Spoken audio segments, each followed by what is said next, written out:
Hello, welcome to the Quipster Film Review Podcast. My name is Vince Leo. I am the film critic for the website Quipster.net. I've been doing film reviews since 1996, and you can read all of my written work at that website, Quipster.net, Quipster.net. Today I'm going to be looking at Woody Allen's latest film. It's called Cafe Society. I've been a Woody Allen fan, at least of his written work, not necessarily of his personal life, for as long as I can remember, since I've been doing film reviews. And I've written reviews of most of his films. You can check them out at my website. But despite the fact that he's done over 40, I think this is his 47th film, I have only disliked two that I've seen, and I've probably seen at least 30 of them, many of them multiple times. The two that I haven't liked have been Anything Else, which was a Christina Ricci and Jason Biggs vehicle, and the one starring Larry David called Whatever Works. I guess the rule of thumb with Woody Allen films is if it has an ambivalent title, like Anything Else or Whatever Works, it's probably going to be an ambivalent kind of movie. Now, Cafe Society doesn't have an ambivalent title.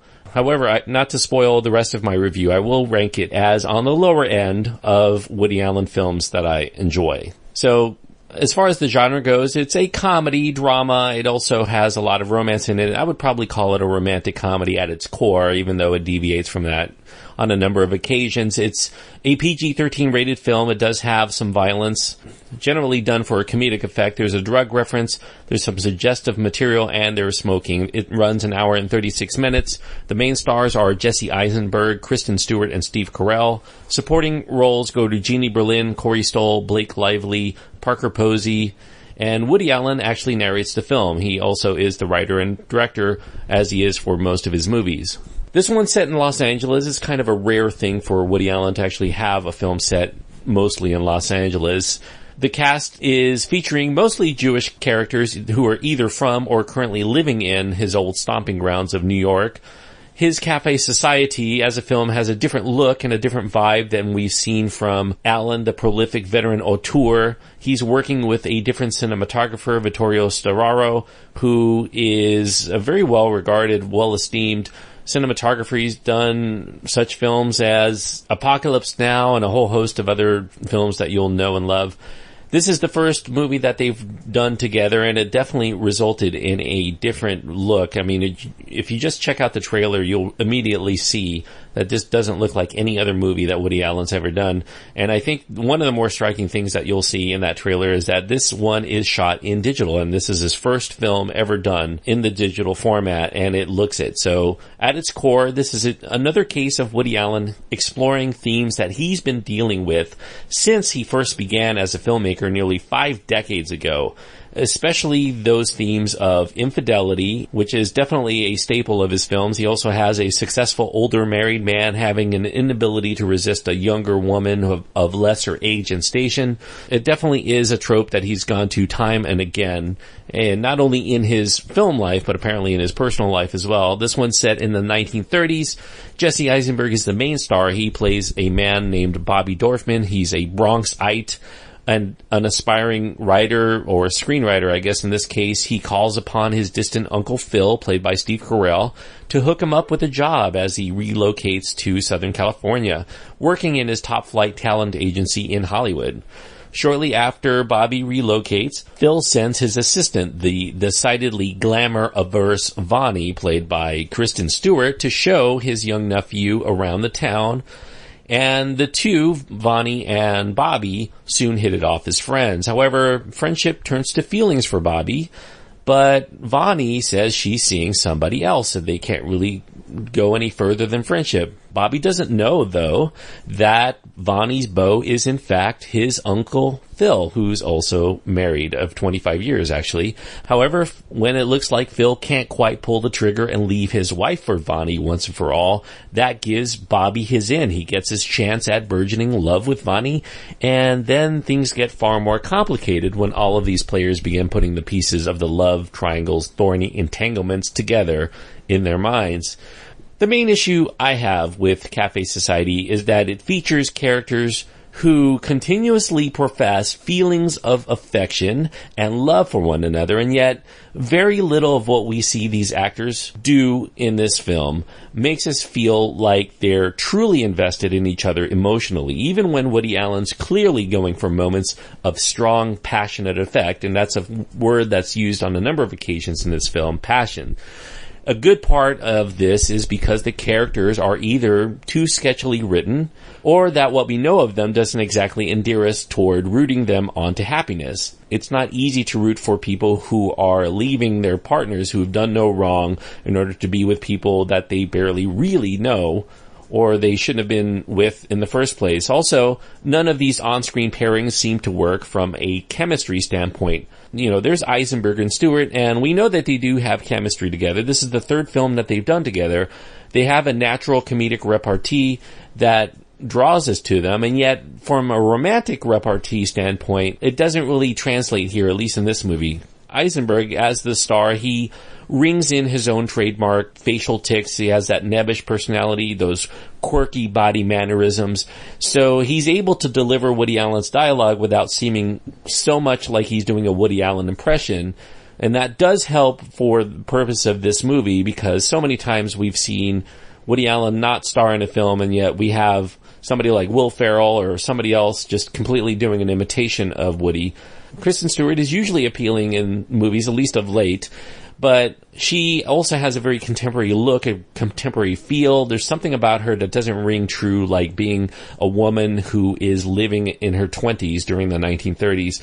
She does have a fine on-screen persona within the limited framework for her character, but she's not really helped much by Allen's thin characterization for her, and it makes the decisions that she makes within the story not very relatable to us. Steve Carell is in this movie, but I should caution you from expecting him to be as funny as he is in most other movies. He has done some dramatic work, but this one, he's actually kind of trying to be funny too, but he's not really in a role that was tailor-made for him. I suppose I should note here, Bruce Willis was cast in the role of Uncle Phil and actually started the production on it, and then ended up supposedly, you know, the official word is that he left due to scheduling conflicts, but the rumor is that Bruce Willis was fired sometime into filming because he had, I guess, unprofessional behavior. That's been something that Bruce Willis has been tagged with for the last couple of decades, that he doesn't come prepared, he doesn't really want to learn the lines, he thinks he can just wing it, and that didn't sit well with Woody Allen. Of course, you know, he is the director, but he's also the screenwriter, and he's probably not going to take very kindly to somebody like Bruce Willis thinking that he can wing these characters, and what he comes up with on the spot is somehow better than the words that Woody Allen put on the page.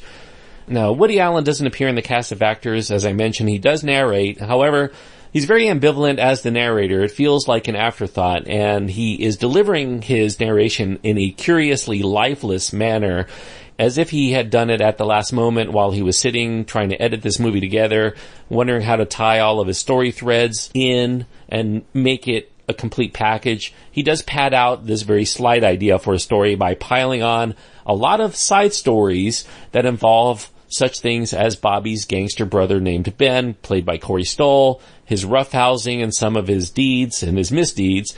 We also get some scenes featuring Bobby's older sister Evelyn and her intellectual husband Leonard. We get their inability to find a way to get their rude neighbor to try to stop making their home life a living hell. These, to me, are very superfluous to the main themes of the story, although to be honest with you, I really struggle to find what actually are the main themes of Cafe Society. Much of the dialogue is peppered with a lot of nonstop name dropping. It has an inordinate amount of people that are being talked about, you know, stars of the era, the golden age of Hollywood. None of those stars are ever represented on the screen in a way that draws us into the film's authenticity. For instance, we get characters that are talking about, you can insert a golden age Tinseltown celebrity name that, that person's around here somewhere, presumably milling about the party, but we never see them.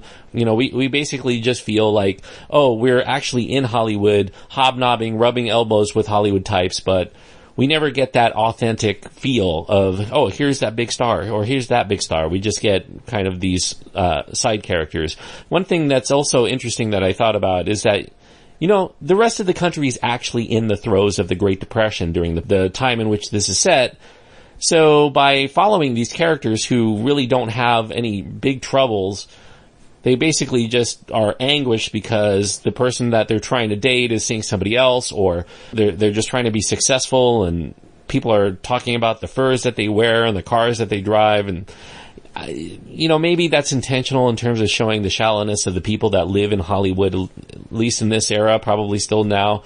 And I think that this further alienates us as the viewers to these characters. We don't have a lot of sympathy in regards to what we might feel are selfish and egotistical people. There are a lot of people who are out of work, who are killing themselves in the country, and yet they're aspiring to live the high life without regard for others. So why should we necessarily root on for their happiness and love and in their success of their careers? It just rings kind of hollow for us. It also doesn't help because the lighthearted and occasionally quip-filled film is devoid of the kind of solid laughs that you expect from a Woody Allen comedy. This has the semblance of comedy. It has a lighthearted tone, and yet the laughs just really aren't there for the most part. So, as a nostalgia piece, I will say that Cafe Society is a nice-looking feature. It has gorgeous costumes. There's an opulence to the set design that does work for showing us the glamour of Hollywood. I think that there are some limitations here. There's a dependence on just a handful of locales. We get certain sets and certain outdoor shoots that are used time and again. This is a very limited budget film, so they did the best with what they could, but it starts to kind of all look the same after a while. Because this is a Woody Allen movie, you're going to get a lot of jazz. This has a soundtrack full of old jazz standards. It doesn't really differentiate itself from a lot of the other Allen films, though we do get to see some of those jazz houses that Allen obviously wished that he could visit. If he could go back into the past and relive those moments, I'm sure he would, and we get that in this film. Certainly nostalgia does play a role. And it does, the jazz does give the tempo of the movie, it gives it a lot of buoyancy. However, there's still some problems here. We don't believe the romance, or any of the romances that are supposedly depicted in this movie. And as it's presented, we feel a bit uneasy about the cavalier attitudes of these characters because they're entering in and out of relationships. They don't have any regard to the commitment of their others' partnerships. Those people who are being cheated on, they don't really deserve such treatment because they've been faithful. So I feel like I don't really want to see Eisenberg and Stewart together or Stewart and Carell together. I feel a bit icky about it all. I guess a lot of people are going to feel icky about Woody Allen's current relationship too. Maybe that's in keeping with that. Allen keeps having to re-justify his opinions on that as if it's laissez-faire, I guess. But in that way, Cafe Society fails in its quest to make us actually care about them. So while I don't think Cafe Society is an abysmal film, it's not entirely unwatchable. I got through it. I could probably sit through it again one day, even though there are so many other Woody Allen films I'd rather revisit. I think that the narrative's competing story arcs are all here, but they still fail to properly congeal, and then the entire production ends up seeming like it's completely pointless in the end. So if I were to rank Woody Allen's work from my favorite film, which happens to be Purple Rose of Cairo, a lot of people would cite Annie Hall as his best film. But if I had to rank all of his work from, let's say I've seen 30 of his films, I would put this one down probably 27th or 28th. So 2.5 stars is what I'm going to give Cafe Society. And 2.5 stars means I don't recommend it, although it does have the tools, it does have the talent to be a good film, or one I could recommend, but it just isn't able to get all of the elements together to make it something worthwhile, I think, for most people. Unless you're somebody who's won over by sets and costumes and period and the overall look of a film more so than story and dialogue and feelings of romance and drama, I think that Cafe Society is going to be a miss with most audiences who aren't just looking for the aesthetic qualities. Thanks everyone for listening. I hope that you enjoyed this review. If this is your first time listening, I do encourage you to click the subscribe button. I deliver most of the wide release films in the United States. Also, a lot of the smaller films, such as this one, that are in more limited release, and some films that are straight to VOD as well. Also, if you have been listening for a while and you want to support the show, you can do so either, one, monetarily. I pay for all of the movies that I see, as well as the hosting for the site. It's a very expensive thing for me to deliver these reviews to you, so any help that you can give to me is greatly appreciated. I will definitely laud you during one of my future episodes if you do so. You can go to patreon.com/Quipster. Patreon is spelled Patreon. Quipster is spelled Qwipster. And leave a donation. All I'm asking really is for $1 a month if you've been listening for a while. Also, if you can't afford $1 a month, I do encourage you to go to iTunes and leave a review if you haven't done so already. I will also read that out during the course of my show as well. The Quipster Film Review Podcast is the name of the show. Until next time, thanks for listening. I hope that you enjoy your time anytime you get to go to the movies.